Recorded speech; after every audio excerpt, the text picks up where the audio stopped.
નમસ્કાર વિદ્યાર્થી મિત્રો, તમારું હાર્દિક સ્વાગત છે એજ્યુકેશન એન્ડ ગુજરાતી ચેનલ પર। આજનો આપણો ટોપિક છે ધોરણ 9 વિષય हिंदी, चैप्टर 24। તેમનું નામ છે कबीर के दोहे। साहित्य प्रकार है पद्य और उसके कवि है कबीर। अब हम देखते हैं विभाग 1 में पद्य आधारित। उसमें प्रश्न पहला है सही विकल्प चुनकर रिक्त स्थानों की पूर्ति कीजिए। उसमें पहला है कबीर की कविता अनुभव का अथाह ज्ञान भंडार है। दूसरी है कबीर की वाणी का संग्रह बीजक नाम से प्रसिद्ध है। तीसरा है कस्तूरी कुंडली बसे मृग ढूंढे मन माही। चौथा है सेवा कीजे संत की तो जो सनाम कृतार्थ सोय। पांचवा है जो सुख में सुमिरन करे तो दुख काहे का होई। प्रश्न दूसरा है निम्नलिखित प्रश्नों के उत्तर एक एक वाक्य में लिखिए। उसमें पहला है कस्तूरी कहाँ है। उसका उत्तर है कस्तूरी मृग की अपनी नाभि में ही रहती है। प्रश्न दूसरा है मृग कस्तूरी को कहाँ ढूंढता है। उसका उत्तर है मृग कस्तूरी को वन में इधर उधर ढूंढता है। तीसरा है हमारा जन्म कृतार्थ करने के लिए किसकी सेवा करनी चाहिए। उसका उत्तर है हमारा जन्म कृतार्थ करने के लिए हमें संतों की सेवा करनी चाहिए। प्रश्न चौथा है भवसागर तरने के लिए कौन कौन से 5 तत्व है। उसका उत्तर है भवसागर तरने के लिए ये 5 तत्व है साधु का मिलना यानी सत्संग, हरिभजन, दया की भावना, नम्रता और परोपकार। अब हम देखते हैं प्रश्न 5वां सबसे श्रेष्ठ धन कौन सा है। उसका उत्तर है संतोष ही सबसे श्रेष्ठ धन है। अब हम देखते हैं प्रश्न तीसरा निम्नलिखित प्रश्नों के उत्तर 2-3 वाक्य में लिखिए। उसमें प्रश्न पहला है संत की सेवा करने से क्या लाभ होगा। उसका उत्तर है संत का हृदय पवित्र होता है। संत भगवान का ही रूप है। उसकी सेवा करने से जीवन में कृतार्थता अर्थात सफलता प्राप्त होती है।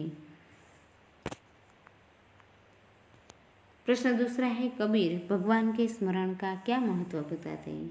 उसका उत्तर है मनुष्य का यह स्वभाव है कि दुख का समय आने पर वह भगवान को याद करता है और सुख के दिनों में वह भगवान को भूल जाता है।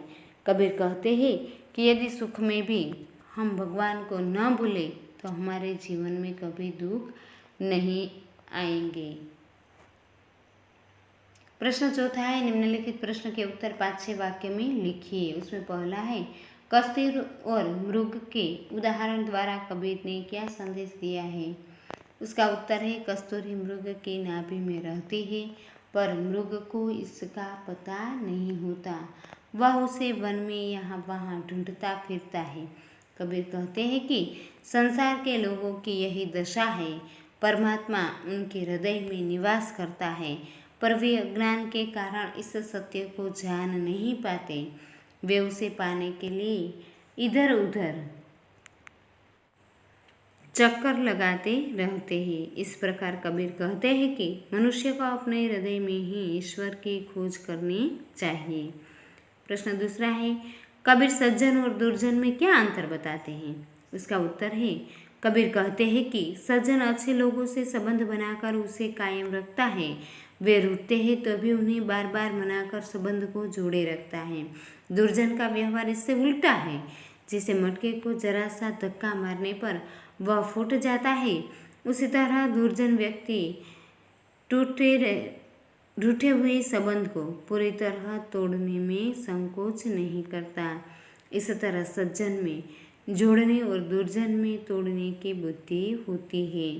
अब हम देखते हैं प्रश्न तीसरा कबीर ने संतोष की महिमा किस प्रकार बताई है।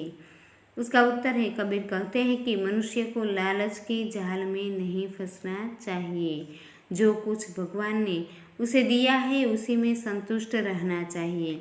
मनुष्य को गाय, हाथी, घोड़े तथा खान से मिलने वाले बहुमूल्य रत्न मिले हैं फिर भी धन संपत्ति के लाभ से वह मुक्त नहीं हो सकता। जब तक यह लोभ है तब तक उसे सुख शांति नहीं मिल सकती। यदि मनुष्य जो कुछ उसके पास है उसी में संतोष माने तो सभी तरह के धन उसे मिट्टी के समान तुच्छ लगने लगेंगे। उसे अनुभव होगा कि संतोष से बड़ा कोई धन नहीं है। अब हम देखते हैं विभाग दूसरा व्याकरण आधारित। उसमें प्रश्न पहला है, निम्नलिखित शब्दों के विरोधी शब्द दीजिए। उसमें पहला है नम्र यानी उद्दंड, दूसरा है स्मरण विस्मरण, तीसरा है सज्जन दुर्जन, चौथा है प्रामाणिक अप्रामाणिक। अब हम देखते हैं प्रश्न दूसरा, निम्नलिखित शब्दों के पर्यायवाची शब्द लिखिए। उसमें पहला है मृग यानी हिरण, दूसरा है सार यानी तत्व, तीसरा है दीन यानी गरीब, चौथा है कुम्हार यानी कुम्हार, पांचवा है गज यानी हाथी, छठा है वाजी यानी घोड़ा।